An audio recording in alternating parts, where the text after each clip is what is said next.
اوناگا یکی از قدرتمندترین و در عین حال پیچیده‌ترین شخصیت‌های سری بازی‌های مورتال کامبت، پادشاه اژدها و ارباب آوتورد، موجودی باستانی و قدرتمند که از اعماق زمان برخاسته و برای بازگرداندن شکوه از دست رفته خودش و تسلط بر تمام قلمروها تلاش میکنه. سلام، اینجا بازی پلاته و امروز با شماییم با 15 فکت جالب درباره شخصیت اوناگا از سری مورتال کامبت.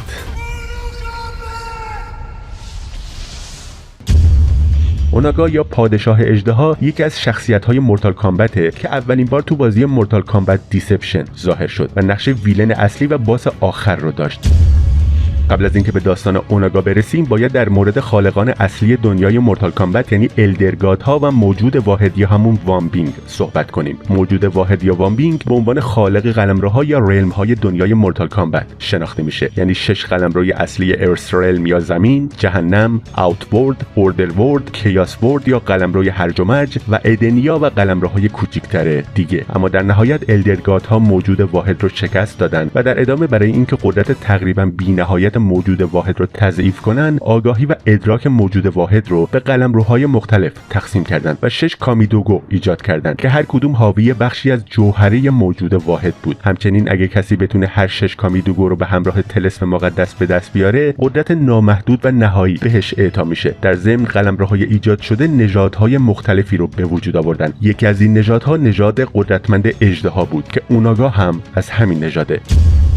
بسیاری معتقدند که اژدهاها از نوادگان الدرگادها هستند، چرا که الدرگادها اگه بخوان به فرم حقیقیشون در بیان به شکل اژدها ظاهر میشن. اوریم و کارو دو نمونه‌ای هستند که از آرگوس خدای ادنیایی حمایت میکردند و مأموریت بیداری تیون و دیگان رو در جریان رویدادهای بازی آرماگدن بر عهده داشتند. برخلاف اونا که نوعی پیامرسان برای خدایان بودند، داستان اوناگا فرق میکرد. اوناگا برخلاف دیگران که آوتورد رو ترک کردند، برای قوی‌تر شدن و حاکم شدن بر آوتورد همونجا موند. تو این مدت اوناگا یکی از اولین افرادی بود که در مورد نکرومانسی یا یه جور ارتباط با مردگان یاد گرفت و تونست با داشتن این قدرت و توانایی ارتش نامیرای شخصی خودش رو ایجاد کنه. همچنین با این قدرت ویژه اوناگا قادر بود که ارتشش رو هر بار که شکست میخوره و اعضاش کشته میشه دوباره احیا کنه.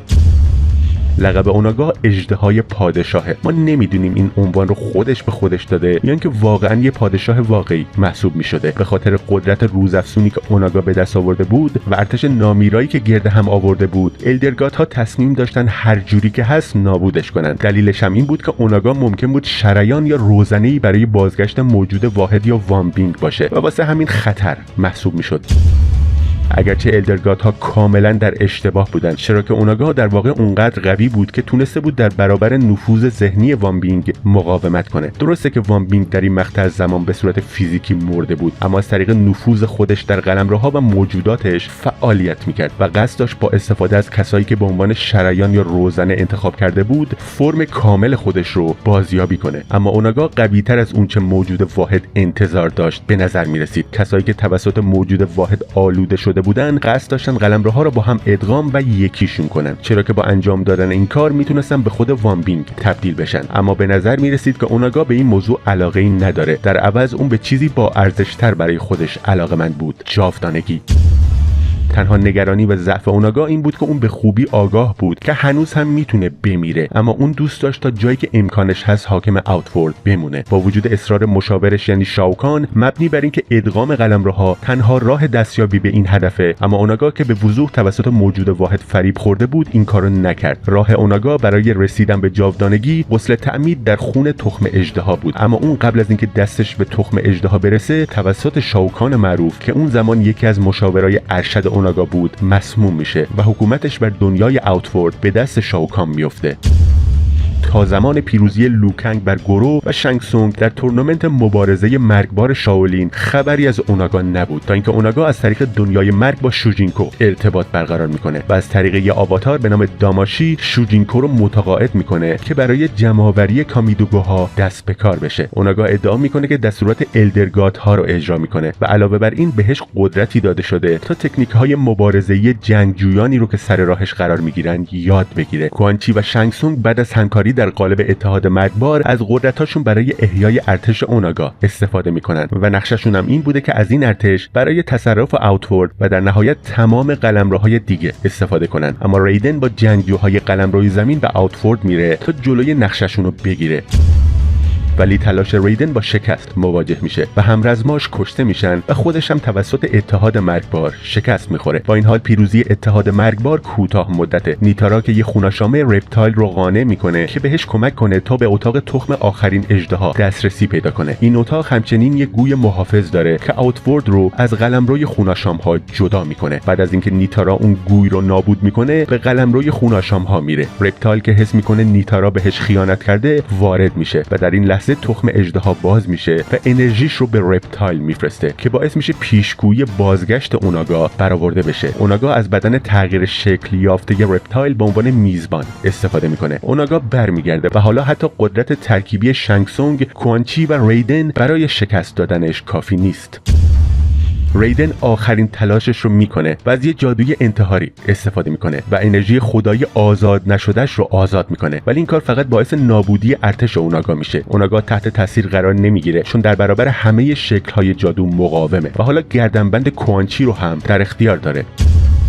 در همین زمان شوجینکو بالاخره میفهمه که فریب خورده و دست به کار میشه. اون به قلمروهای مختلف سفر میکنه تا نیروهایی برای مبارزه با اوناگا جمع آوری کنه. همه این جنگجوها از نقاط مختلفی اومدن و شوجینکو اونا رو متحد میکنه تا با این تهدید بزرگ مقابله کنه. از طرفی اوناگا حالا 6 کامیدوگو رو در اختیار داره و در تلاش تا اونا رو با هم یکی کنه. شوجینکو بدون اینکه اوناگا بدونه بسیاری از جنگجویان رو متحد کرده بوده، توانایی‌های مبارزه‌ای اونا رو جذب کرده بوده و در حال برنامه‌ریزی برای حمله به قلعه اوناگا بوده. شوجینکو همچنین هر یک از کامیدوگوها رو نابود کرده بوده و حالا نوبت خود اوناگاست. وقتی شوجینکو ضربه نهایی رو به اوناگا وارد میکنه، روح اوناگا از بدن رپتایل جدا میشه و به قلمروی ندررلم میفته.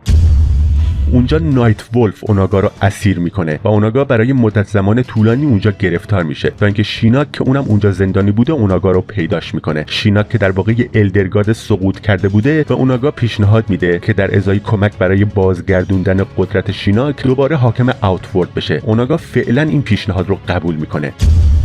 شیناک به اوناگا درباره بلیز و قدرت خدایی که به هر کسی که اون رو در مبارزه شکست بده داده میشه میگه. اون به اوناگا پیشنهاد میکنه که با کوان چی، شنگ سونگ و شاوکان متحد بشه تا شانس بیشتری برای شکست دادن بلیز و دستیابی به این قدرت خدایی داشته باشه. اوناگا به شیناک اعتماد نداره و شک داره که نکنه این الدرگارد سابق نقشه دیگه‌ای در سر داشته باشه، اما با توجه به اینکه تو ندررلم گیر افتاده بوده و راه دیگه‌ای نداشته، چاره‌ای جز پیروی از شیناک براش باقی نمیمونه. شیناک پورتالی به آوتورد باز میکنه و اوناگا رو با اونجا میفرسته. اونجا اوناگا با کوان چی، شنگ سونگ و شاوکان متحد میشه، اما اوناگا قسم میخوره که جایزه شکست دادن بلیز رو برای خودش برداره و هر کسی که سر راهش باشه رو نابود کنه. اما ظاهراً تمایل اوناگا برای انتقام از شاوکان بیشتر از تمایلش برای شکست دادن بلیز بوده. در جریان مبارزه با شاوکان و وقتی شاوکان به لبه هرم آرگوس پرتاب میشه، اوناگا اونو بلند میکنه و دور میشه، اما شاوکان در ادامه به هرم آرگوس برمیگرده و در نهایت اوناگا در میانه‌های نبرد کشته میشه. اگه طرفدار بازی‌های نقش‌آفرینی و جهانباز باشین، محال گذرتون به بازی‌های فالوت نخورده باشه. سلام، اینجا بازی پلاته و امروز با شماییم با 30 فکت جالب درباره بازی فالوت 4. Do you know what makes you special? فالوت 4 توسط بتسدا ساخته شده که مرکزش تو مریلند آمریکاست.